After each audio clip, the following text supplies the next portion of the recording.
Valence electrons are the number of electrons on our outermost shell or ring. And so what I mean by that is all the electrons on this very last ring. And so for example of silicon that we did for our Bohr model, the number of electrons on our outermost ring is 4, because we have 1, 2, 3, 4.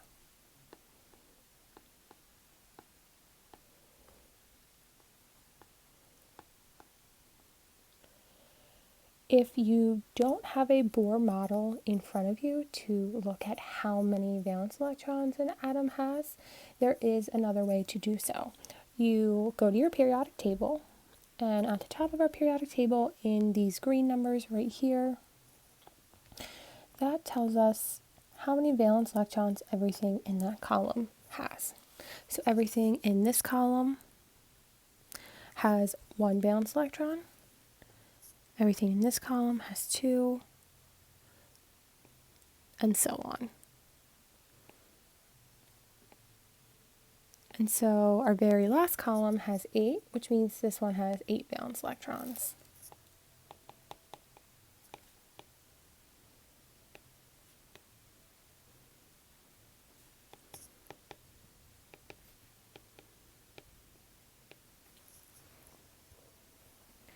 And if you're wondering why we haven't done it to all of the columns, that's because the sections that I'm crossing out, those get a little funny.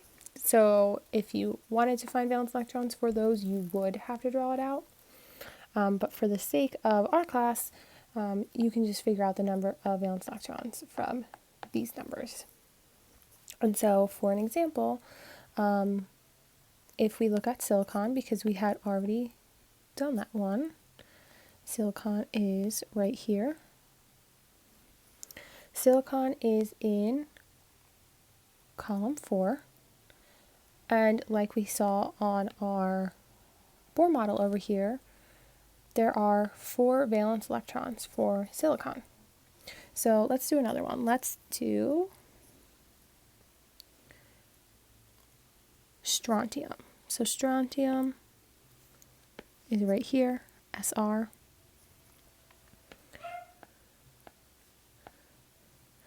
Sr, strontium is in this column, and everything in this column has 2 valence electrons. So that means strontium will have 2 valence electrons. Let's do another one. Let's do krypton. Krypton, Kr. Take the next 10 seconds, look at what the number at the top of the column is, and write down how many valence electrons you think krypton has.